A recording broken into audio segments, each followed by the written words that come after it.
countdown for blastoff.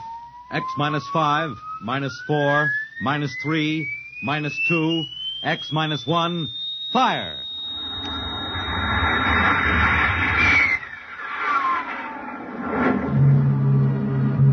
From the far horizons of the unknown come transcribed tales of new dimensions in time and space.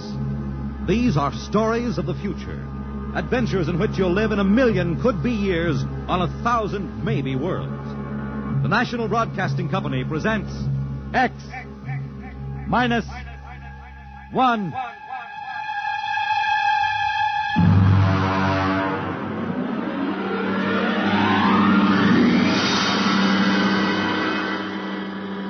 Tonight, X minus 1 presents Perigi's Wonderful Dolls by George Lefferts.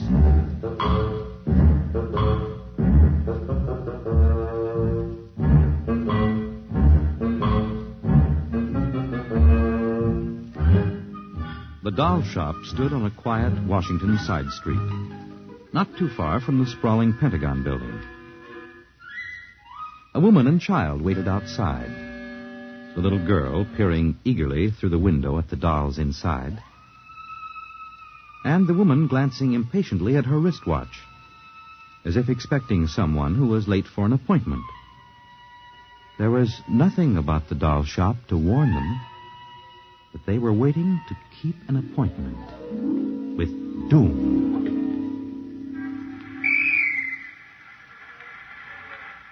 Mommy, look. What, dear? In the window of the shop, the tiny dolls. Oh, Mommy, do you think Daddy will buy me one? We'll ask him when he comes, dear. Should be here soon. He said 3 o'clock on this corner. I see him, Mommy. See?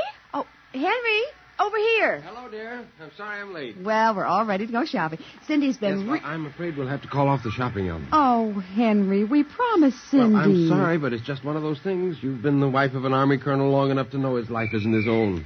What is it this time? Some more of that flying sphere nonsense. The pilot who says he sighted it last month crashed and was killed today, and the general wants a full report. Oh, dear. What next? Well, I got a staff meeting at the Pentagon at 3:15.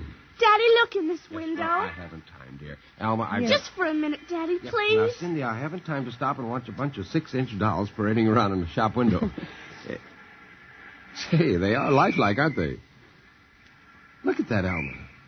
Dolls are marching around like a regular review. They've even got their own little band. See the one in the red jacket, Daddy? Yeah. He's the leader. He's bowing to us. Well, they don't look human. Henry, your staff meeting. Oh, yes. Well, I got to run. Can we buy one, Daddy? Well, not now, dear, and I'll run along. Now, don't go spending a lot of money on that nonsense. No, dear. Bye. Bye, Cindy. Bye, Daddy.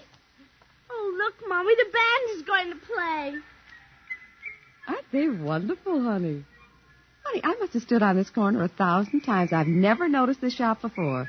Look at the man inside, Mommy. Who's he? That's the proprietor, dear.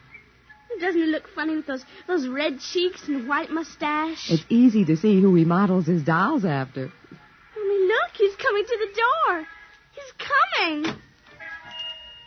Good evening, children. Good evening. How funny he talks. Hush, Cindy. Would you like to step inside the shop of Santo Perigi? Well, yes, we would. But... This way.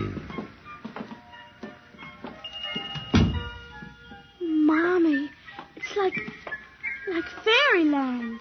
Here in the shop of Santo Perigi, creator of Perigi's Universal Wonderful Dolls, the world of adult reality is blended with the world of child's fantasy. This is a new shop, isn't it, Mr. Perigi? What is new and what is old? Come, this way. Would you like to meet one of my little ones? Oh, yes. Now, this one in the red jacket is Toto. He's the leader. Handle him ever so gently. See, I will set him on the table. Speak, little one. How do you do? How do you do? How do you do? Oh, Mommy, he talks. The doll talks. Amazing, absolutely amazing. That is nothing for Perigi's wonderful dolls. Listen. Sing. Sing, Toto. Sing for the little girl. My name is Toto. Sing, Toto. Men are big and tall. Dolls are very small. When men begin to fall, the dolls will roll them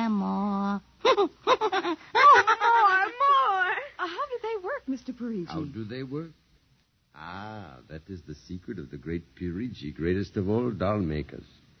To make an ordinary doll is nothing. To make a perfect replica, that is something. But to make a doll with intelligence, that is the work of an artist, eh? I suppose that they're very expensive to buy. Perigi does not sell his dolls, madam. You don't sell them? When I construct a doll like Toto, I cannot bear to be permanently separated from him. So instead of selling, I rent my little people. You do? You rent dolls? Precisely. $10. For how long? For as long as they are cherished.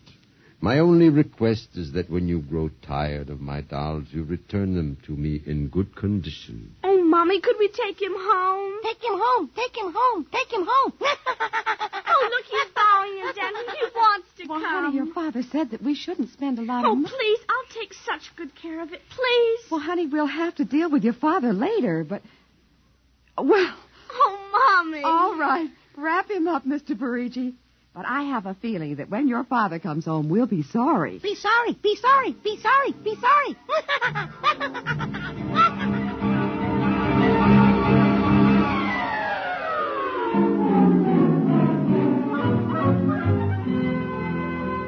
Now, Toto, this is my room, and you're going to sleep right here next to my pillow. I wish you wouldn't laugh like that. I'm going to have to teach you some manners. And you be quiet because my daddy will be home soon.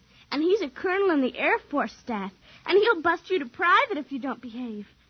Come along now. I'm going to introduce you to my puppy dog, Mr. Blister, so be good. Here, Mr. Blister. Here, Blister. Come on. Mr. Blister, this is Toto. Oh, dear, I don't think Mr. Blister likes you, Toto. Come over here and shake hands with Toto, Mr. Blister. Come on now. Mr. Blister! Let him go! Let him go! Let go! Kill him! Cindy! Mr. Blister, come over here. Come over here.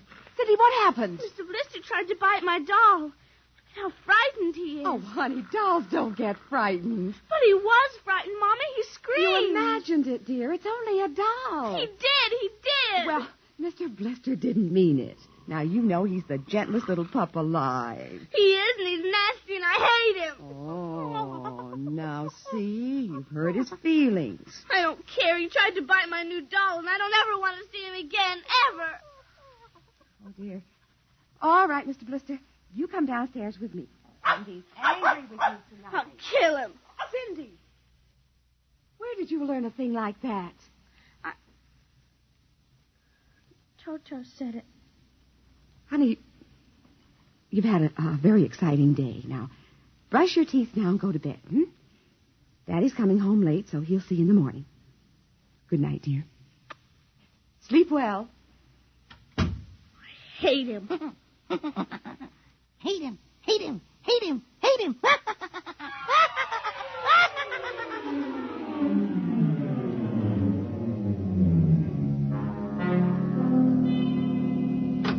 Morning, Alma. Breakfast ready? In a minute, dear. How was the staff meeting last night? Horrible bore as usual. I don't know what's got into the old man. Just because a few farmers corroborated the pilot's report, he thinks some strange aircraft has penetrated our radar zone. Well, where's the little one? Up in her room. Now, that's funny. She's usually down here before me. Well, she's probably up to something. Sit down, dear. Say, remind me to take some papers back to the War Department, will you? I left them in my strong box. You haven't been bringing your reports home, have you? Well, it's safe enough. Well, you told me it was against regulations to bring secret papers home. Well, I had to finish some work for the old man, and nobody will ever know the difference. Well, I don't know. Oh, would you feed the puppy before we sit down, Henry? Yes. His bowl's under the sink. Where is he? Say, that's funny. Here's his supper from last night, only half eaten. He's getting fussy. Doesn't like canned dog food anymore. Here, Blister. Here, Blister, Blister, Blister. I wonder where the dickens is that mutt? Maybe he's on the back porch. Here, Blister. Hey. Alma. What is it, dear? Alma, look. Henry, is he... He's dead. But how? From the looks of it, he might have been poisoned. But who would do a thing like that to an innocent little puppy? I don't know. Let me see his dish. Look at the I don't understand this at all. Not at all. What, dear? What is it? There are pieces of broken glass in this food. Blue glass, you see? How? Henry. What? I just remembered something. What? It may be coincidence, but in the bathroom this morning... Well, what about the bathroom? Oh, Cindy's blue glass, the one with the Mickey Mouse on it, was broken. I found pieces in the wastebasket. I meant to ask her about it. Alma, for heaven's sake, you aren't suggesting that our little girl... Well, she loved Blister more than anyone. Not last night, she didn't. Why not? He went after Toto. Now, who is Toto? That's her new doll. Her what? Honey, I was meaning to tell you. Well, you bought her one of those dolls. I just rented it. Well, rented it. Now, look here, Alma. You know we haven't got the kind of money to throw away. Well, she had her heart set on it, dear. I used my dividend. All right. But what happened with Blister? Well, he went for the doll, and Cindy said she hated him. Oh, well, a child... She said she'd kill him. Where'd she get a thought like that? I don't know. Has she been watching those chillers on television? I don't know. Well, it's too ridiculous. Good heavens, a 9-year-old child putting ground glass in dog food. She'd have to be a monster. Mommy! She's coming. Well, don't say anything. I'll talk to her. Morning, dear. Morning, Mommy. Morning, Daddy. What's the matter? Sit down, dear. Yes, sir. Now, your mother tells me you broke your blue drinking glass. Oh, no, I didn't break it. Cindy. I didn't. Well, now, somebody broke it. It wasn't your mother, and it wasn't me. And it must have been Toto. Cynthia. Cindy, you know Toto is only a doll. Now, a doll couldn't have broken your glass, could he? Well? I guess not. So we can't very well blame it on a doll, then, can we? But he must have done it, Daddy. Cindy, you know how Daddy feels about little girls who tell fibs. Now, did you break your glass and maybe accidentally get some pieces into Mr. Blister's dish to sort of punish him for biting your doll? No, Daddy. Well, I'd hate to think you'd done something you knew was wrong and you were blaming it on a doll. Is something wrong with Mr. Blister? Is he sick? Worse than that. Henry. The child has to face reality, Alma. What's the matter with Mr. Blister? He's dead, Cindy. Oh, no. We can't be dead. He isn't dead, Daddy. No, he isn't. He isn't. Mommy. Honey, he is dead, Cindy. But he'll come back. He has to come back. No, darling, he won't come back. Ever? Not ever. Yes. Well, now that we've told you, Cindy, do you want to change your mind about the glass? Henry, leave her alone, please. You think I killed him? Now look what you've done. The child feels guilty enough, My Henry. dear, this is no time for feelings to interfere. You go up to her room, honey. Daddy and I'll be up in a minute. I don't want to. Please, Cindy. Now, we'll be right up, please. There. That's a good girl. Close the kitchen door behind you.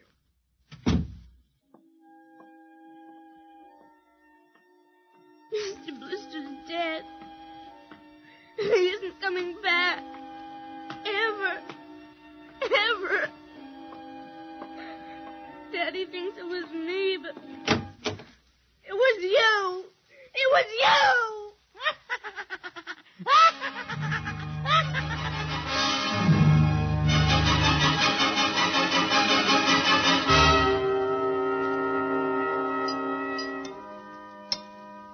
Eat your supper, dear. I'm not hungry. You scarcely touched your lunch. I don't feel like eating. Is it Mr. Blister? Now, answer your mother. She'll work it out her own way, Henry. Well, I don't know, Elma. When I was a boy, there was such a thing as discipline. Now, the way this child is being brought up... Henry! Well, it's true. There's no respect, lying, and... Oh, there, honey. Now, your father's upset. He doesn't mean it. What's happened to us? We were a nice, peaceful, happy family until you bought that cursed doll. Now who's blaming things on the doll? Well, it's true. Oh, now I've spilled my coffee. I'll get you another cup. Never mind. I'm late now. I better be going. Oh, you wanted to get some papers from the strongbox. Oh, yes. Cindy, please, try to eat something. Yes, ma'am. Alma! Alma! What is it? Alma! It's gone. What's gone? The box, the strong box, is gone. It can't be. The door to your study's always locked. You and I have the only keys. I know all that, and I tell you it isn't there. Well, who would go? I don't know. Alma, those confidential reports, if they ever got into the wrong I hands... warned you about keeping them there. What if it ever came out in the open? Can't you see the papers? Call the police, Henry. And throw my Army career in a wastebasket after 17 years? No. We've got to find it ourselves. Well, it was there when I went in to clean this morning. What about your key? It's right here. I always keep it with me. It's funny. Oh, no. My other keys are on the ring. Oh, you've lost it. I don't see how. Alma, how could you do Oh, it? Henry, please. We'll search the house. I can't think of anything else to do. Well, you'll miss the staff meeting. Meeting? My whole career goes up in smoke if we don't find those reports. Somebody got hold of your key and opened that room and... I know. Cindy. You leave the child alone. She's been through enough. You know she wouldn't do a thing like that. I don't know anything anymore. I don't even know my own child. I don't even know you. All I know is that strongbox is gone and it contains papers that are dynamite if the wrong person gets them. The question being who? What's that? It's coming from upstairs. It must be Cindy's doll. Oh, that blasted doll again. Something must have set it off. I don't know how the mechanism works. For heaven's sakes, let's go up and shut it off.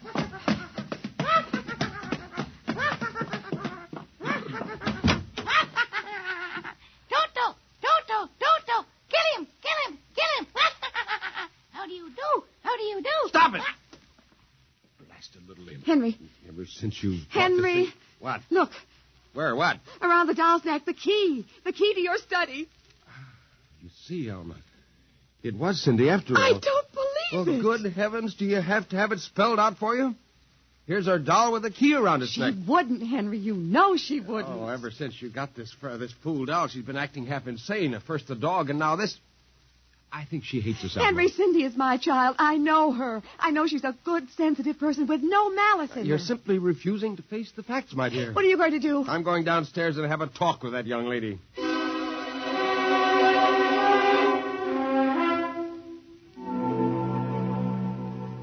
You're not telling the truth, Cindy. I am. Cindy, now you know that strongbox is very important to me. Now, I can understand that you might have been angry at me because I scolded you, and so you took it and hid it, just to spite me. Now, all I ask is for you to tell me the truth. Now, where is it? I didn't take it, Daddy. Honest, I didn't take it. Well, I suppose you're going to tell me now that a little 6-inch doll took it and hid it. Well, I'm speaking to you, young lady. But I didn't take it, Daddy. You don't understand. Toto did it. He's terrible, awful. He says things. He's going to kill everybody. Cindy, you're inventing things. It's true. At night when I'm sleeping, he stands next to my pillow and whispers things to me. Awful things. He told me he'd kill me, too, if I Alma. if I told you. I think this child is sick. I think she needs a doctor. She's frightened, Henry. She's trembling like a leaf. Come on, dear. We'll go up to your room. I don't want to go up there. Honey, Mommy will stay with you. I'm afraid he's up there. Who?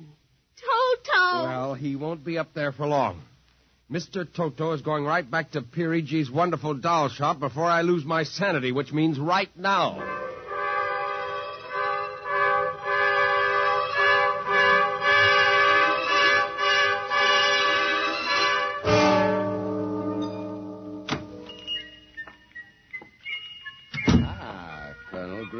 Welcome to the home of Perigi's wonderful doll. Are you Perigi? Santor Perigi, creator of the universal doll, the doll with a mind, the doll which... I'm returning one of your masterpieces. Oh? If you will step into the rear of my shop. Now the complaint? No complaint. Here's your doll. Good riddance. My little Toto. Rejected. You found the world of men too filled with hate. Hate! We will change all that later on. Return to your comrades in the window, little one.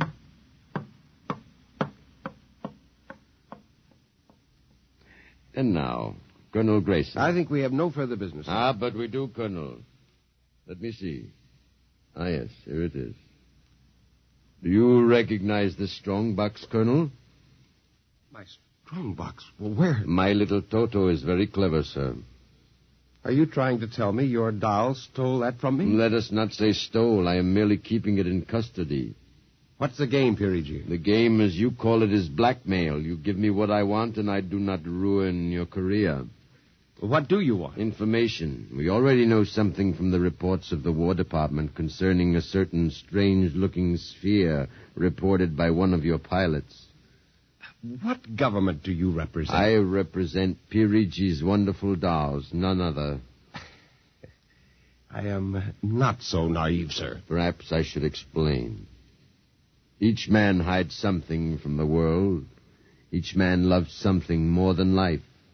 With the help of my wonderful dolls, I obtain personal information which enables me to control the men who control the world. You're a madman. A genius. You would be surprised at the list of men who have become the confidants for my dolls. Do you think you can blackmail me into betraying my country? If the price is right. And in this case, sir, the price is your career and the lives of your wife and child. Why are you so interested in the flying sphere? Well, let us say for reasons of my own. Well, Colonel? Hand over the strongbox. I warn you, I have a gun. Give it to me. You are being foolish. Put down that walking stick. Now. No closer. Now.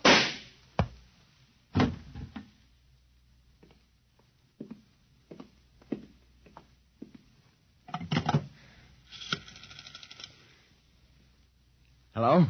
Give me the police. Hello? Yes, this is Colonel Henry Grayson. I've just killed a man. Yes, Perigi's doll shop, corner of 4th and Lexington. The body is in the back room. Yes, I'll wait for you. Shut up. Shut up, you little fiend. Colonel Grayson. Did I hear it speak? Colonel Henry Grayson. I must be going out of my mind, a 6-inch doll. Shut up! Your master's dead. You are mistaken, Colonel. I, Toto, am the master. What do you mean? If you will examine the body of Santor Perigi, you will see that he does not bleed. And he does not bleed, Colonel, because Santor Perigi never lived. Never lived? Santor Perigi is a doll. A doll? But that's impossible. He's a man. He talks. He walks. The people of Meretrix are skillful doll builders. People of Meretrix, doll, but... Look, who are you? I am Xanthus Imperator, commander of the legions of the 3rd planetoid, Meretrix. Legions? Planetoid? My people and I, whom you regard as dolls, come from a tiny planet beyond the moon, so small that it cannot support our population. We landed one of our space spheres on Earth 3 months ago with the intention of colonizing. Unfortunately, one of your pilots intercepted us. So that's why you wanted our information. Precisely. Are you human? Oh, quite human. Of course, in order to deal with Earth people without suspicion, we were forced to construct Perigi, a man-sized doll. Well, I can't believe this. I'm having hallucinations. I'm going to get out of here. Oh, that would be impossible. We have weapons of destruction quite unknown to Earth people. Well, I phoned the police, and they'll be here soon. By the time they arrive, my people will have prepared something quite shocking.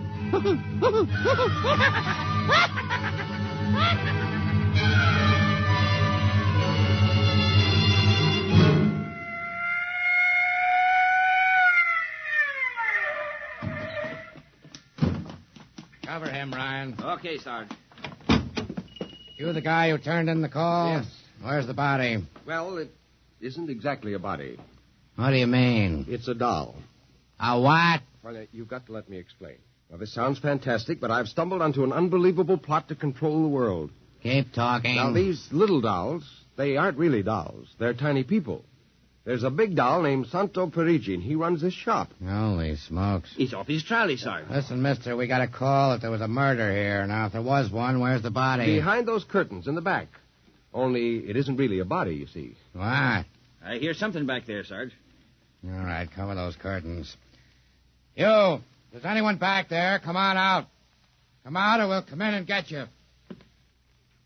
Something's coming. The curtain's opening. Welcome, gentlemen. Perigi. Well, this is impossible. I smashed his skull. You know this guy? Yes, that's the one. That's the doll. What's your name, mister? Perigi. Santo Perigi, creator of the Universal Doll. You ever see this man? Never until just now. What? Well, he's lying. I tell you, he's nothing but a life-size doll. The real masters are these little dolls. Ryan, are you getting this? He's wacko, Sarge. Nutty as a fruitcake. Look, I'm not crazy, I tell you. I can prove it. They must have fixed up his head when I smashed it in. Touch him, you'll see. Mr. Perigi, you know what the guy is talking about. The man is demented, obviously. Look, I tell you, there's a plot to control the Earth. Listen, you've got to let me call the War Department. They'll want to know about the flying sphere. Holy mackerel, this gets worse every minute. Ryan. Take him to headquarters? Save some time. Take him down to the psycho ward. Okay, Buck Rogers. Look, I'm along nice and quiet. Look, you've now. got to listen to me. Don't you see the future of mankind is at stake? Sure. I know how it is. Look, he's nothing but a man-sized doll. Touch him. And the little ones are going to take over the Earth. I know. I had the DTs once. Okay, Sarge. We'll see you later. Please. Come along. Please, now. listen to Come me. on. You've got to listen to me. Sorry to cause all this trouble, Mr. Perigi. Not at all, sir. Not at all. Well, I'll be. Well, that ain't the cutest little doll. Say, my little girl will be nuts for that. But perhaps you will accept it as a gift Well, now, for saving my life. That madman might have killed me. No home is really complete without one of Perigi's wonderful dolls, Sergeant. Is that right, Toto? Yes, but I would like in some way to show my gratitude. You will be doing me a favor if you will take the doll home to your little daughter. Say, this ought to make her the happiest girl in the world. Yes, Toto will come as a great surprise. A very great surprise. Won't it, Toto?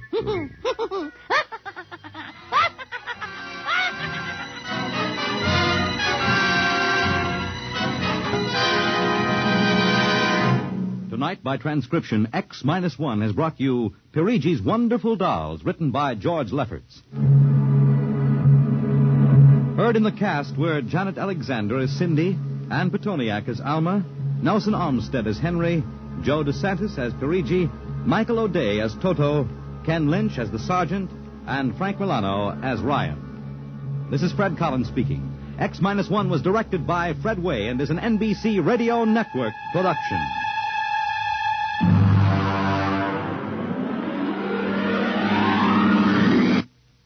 Tonight's story concludes the present series of stories of the world of the future. If you'd like to hear X-1 return to the air at some later date, please drop us a postcard or letter addressed to X-1, care of the National Broadcasting Company, RCA Building, New York.